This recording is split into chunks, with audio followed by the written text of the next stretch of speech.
Karena memang kasus terbesar ER itu korosi atau karatan di bagian water pump. Jadi ada kotoran di bawah nih, nggak tahu kelihatan apa ya. Ntar coba gue foto. Ini di bawah ada kotorannya nih. Nah ini bahaya kan. Kotoran-kotoran kayak gini yang ngakibatin dia awal dari karat ya.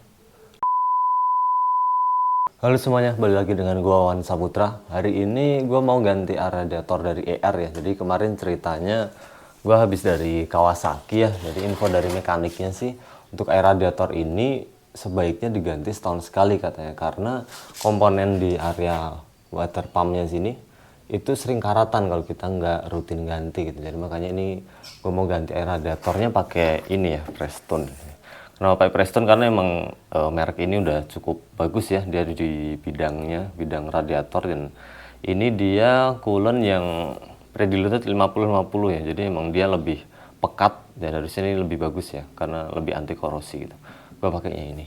Oke, untuk ganti air radiator pertama kita lepas bawahnya dulu ya.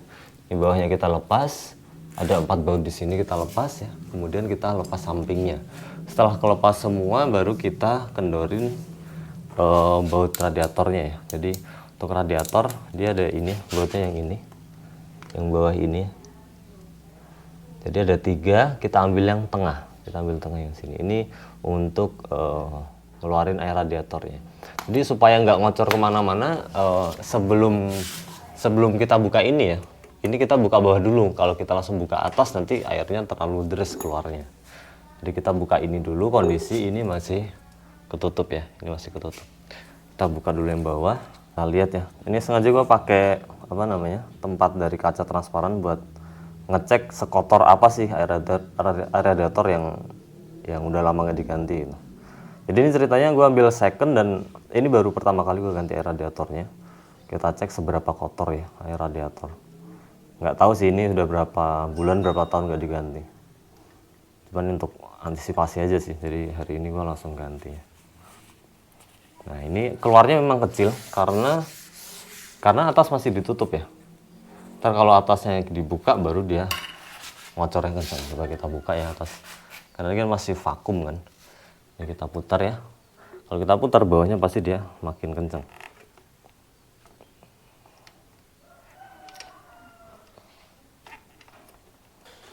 Nah kan. Nah, kita pakai ember ya buat penampungnya. Ternyata ini seliter nggak cukup ya, ternyata lebih dari 1 liter. Radiatornya lebih dari 1 liter, cukup banyak. Setelah itu kita bongkar ini ya, kita kuras sekalian yang ada di reservoir. Ini selang yang atas untuk selang udara, pembuangannya dilepas, dan ternyata isinya lebih dari 1 liter ya, karena botol kaca itu 1 liter pun langsung penuh. Jadi kalau mau aman, nggak kepenuhan langsung pakai ember aja. Ternyata banyak ini isinya. Ini kita lepas dan kita buka ininya. Yang bawah aja nggak apa-apa.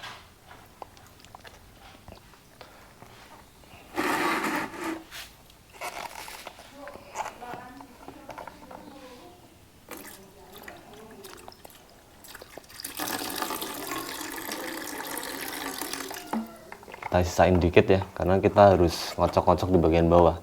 Karena biasanya di bagian bawah ini banyak endapan kotoran ya. Ya, jadi pengalaman gua kemarin itu sebelumnya ya, di sini tuh banyak endapan kotoran di sini, di bawah sini. Ya, jadi kan karena kan posisinya begini nih. Karena posisinya ini di bawah kan. Dan ini kan sirkulasi ke radiatornya. Jadi di bawah sini banyak endapan warna hitam di sini. Sebelumnya ini udah pernah gua kuras soalnya, tapi ininya belum. Jadi ini harus dikocok-kocok ya sampai endapan yang di dalamnya keluar. Karena emang endapan kotoran pasti dia ngumpul di bawah. Kita kocok, kalau udah baru kita buang. Ya, jadi pastikan di bawah ini endapannya udah hilang ya. Karena sebelumnya di sini banyak banget endapan kotoran. Kemudian untuk mastiin endapannya hilang, gue melakukan pembilasan ya di bagian ini reservoirnya. Jadi biasanya kan endapannya di bawah nih. Jadi untuk mastiin endapannya hilang, kita lakukan pembilasan. Ini dimasukin dari sini, nanti keluar dari bawah ya.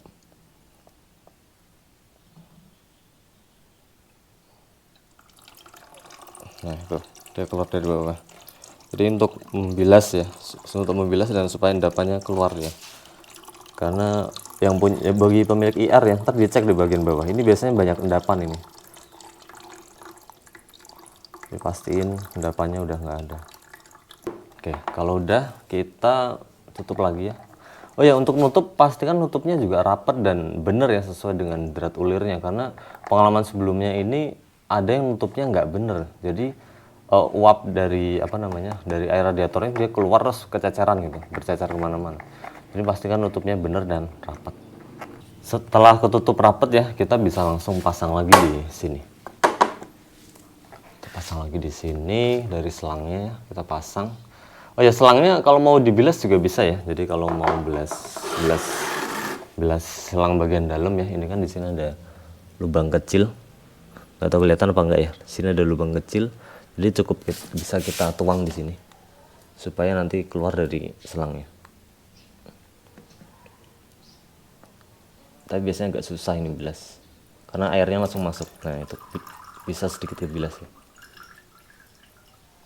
Nah, tapi memang agak susah ya, tapi bisa begitu atau sekalian lepas sekalian ya selangnya.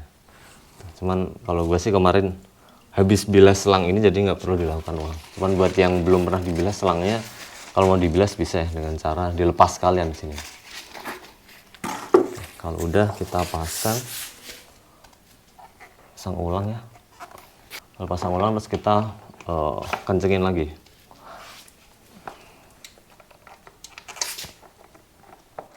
Oh ya, kalau kencengin kayak gini di atas jangan kencengin dulu ya, soalnya kita butuh buat ngisi air dari atas dan buat nutup tutupnya. Kalau dikencengin atasnya ntar kita nggak bisa ngakses dari sini. Terus kalau udah kita bisa bilas ya. Kita bisa bilas dari jalur atasnya. Caranya kita tuang aja di sini. Supaya sebenarnya ini nggak harus nggak apa-apa, cuman buat mastiin lagi ya kita tuang aja sedikit gitu buat bilas jalur radiatornya di dalam. Tuang aja misalkan 1/4 liter gitu udah cukup ya. Karena sebenarnya kan yang utama adalah aliran di sininya nih yang dibilas. Gitu. Kalau di dalam sini mah harusnya nggak begitu parah ya. Cuman concern utama di sini water pumpnya. Water pumpnya sering banyak kotoran dan kerak ya, sama karat sini. Makanya kita bilas sekitar 1/4 liter supaya pada keluar gitu. Setelah semuanya selesai kita pasang ulang ya bautnya. Jadi kalau memang udah selesai semua bautnya kita pasang ulang. Pastikan bautnya ada ringnya ya. Ini bawaannya ada ringnya. Jadi pastikan ada ringnya. Bisa dibersihin dulu. Terus kita tutup. Udah kita kencengin ya. Kencenginnya jangan terlalu kenceng ya. Jangan pakai tenaga maksimal gitu. Karena ntar patah. Pernah ada kasus kayak gini patah soalnya. Jadi secukupnya aja. Yang penting air udah nggak ngalir. Itu berarti udah cukup. Kalau bisa pakai kunci torsi ya, cuman kalau nggak punya ya dikira-kira aja. Jangan terlalu kenceng karena bisa patah. Ya, cukup. Kalau sudah semua, ini udah kenceng ya. Terus kita isi dari atas ya. Isi dari atas. Isi sampai penuh ya.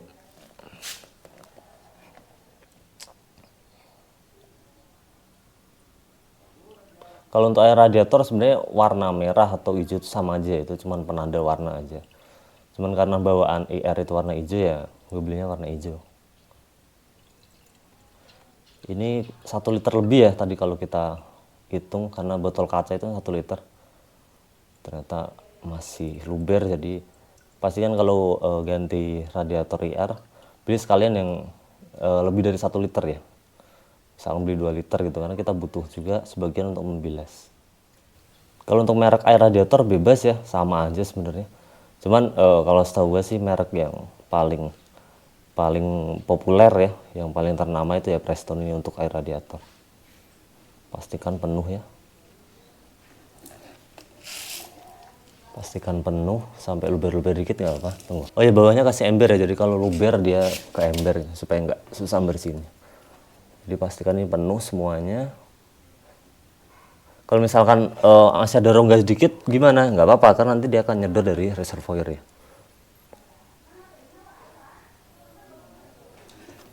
Gitu. Oke, ini kan udah relatif penuh ya. Walaupun sebenarnya di sini masih ada rongga nih, cuman nggak apa-apa karena nanti dia akan nyedot dari reservoir. Kemudian kita tutup langsung. Oh sorry, sebelum ditutup kita harus isi reservoirnya dulu ya, karena kalau ditutup dia kan vakum nih, jadi nanti selang sini malah kosong. Jadi sebelum ini kita tutup, kita harus isi di sini dulu, karena kalau ini kita tutup nanti di dalam selang ini bakal kosong, hampa udara gitu. Kita isi ya reservoirnya. Kalau isi reservoir jangan sampai penuh ya, maksudnya jangan sampai luber. Ada indikator F nya full, jadi kita isi sampai indikatornya full. Karena kalau kebanyakan nanti dia pasti bakal tumpah-tumpah sih. Ya, pas ya. Ini gue lebihin dikit banget nggak masalah, karena sebenarnya kan di dalam sini masih ada rongga sedikit nih. Dia pasti akan nyedot ntar. Kalau udah diisi reservoirnya, kita jangan lupa cek ya, tutupnya masih bagus apa enggak. Salah satu ngecek bagus apa enggak itu dari pernya ya. Kalau dia pernya masih bagus, kalau di sini pernya masih bagus ya dan ditekan masih mantul-mantul gini, dan juga kalau karetnya belum hancur itu berarti masih bagus. Dan kalau kasus di air gua kemarin terakhir itu karetnya udah mulai rompal sih, udah mulai hancur. Jadi endapannya di dalam sini yang ada di bawah sini itu berasal dari karet sini, sobekan karet sini. Jadi pastikan kondisi karetnya masih belum hancur semua, ini kan masih lumayan bagus ya. Dan biasanya kotoran ada di sini, di dalam sini nih. Nah, jadi ini bisa kita bersihin sedikit-sedikit pakai tisu ya.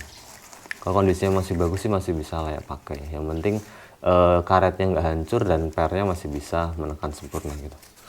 Kalau udah kita bisa pasang ya. Ya, pastikan kencang masangnya. Kita bisa bersihin sisa-sisa dari air radiator. Oke.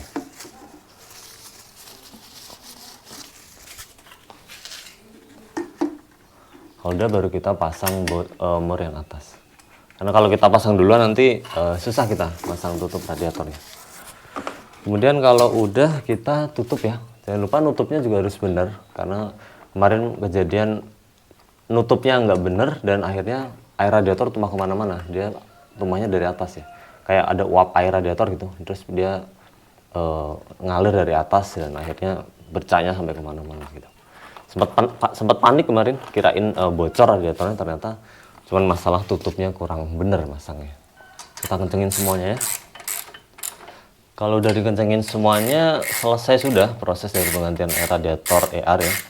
Jangan lupa ganti air radiator itu tiap setahun sekali. Ini rekomendasi dari mekanik, walaupun terlihat agak berlebihan, tapi menurut gua make sense ya, karena memang kasus terbesar ER itu korosi atau karatan di bagian water pump. Jadi untuk antisipasi mending kita ganti deh setahun sekali, nggak masalah, itu juga nggak mahal amat ya. Kemudian kalau kita lihat air radiator lama ya, ini ada kotoran di bawah nih, nggak tahu kelihatan apa nggak ya, ntar coba gue foto. Ini di bawah ada kotorannya nih. Nah ini bahaya kan, kotoran-kotoran kayak gini yang ngakibatin dia awal dari karat ya. Nanti coba di foto ya, ini ada kotoran bercak hitam-hitam. Jadi pastikan ya, biasanya kotorannya ini kan berarti endapan dari dalam sini kan water pump. Dan di sisi lain coba dicek ya, kalau di bagian bawah reservoir ada kotoran juga, itu berarti udah saatnya radiatornya diganti, karena memang udah saking banyaknya ya kotoran atau endapan yang ada.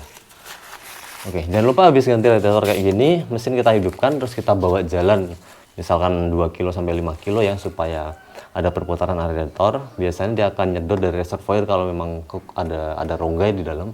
Ntar baru kita tambah ulang reservoirnya gitu, karena kalau memang di dalam sini ada rongga yang belum keisi air radiator secara sempurna ya, dia akan ngambil dari reservoir dan dia akan berkurang biasanya.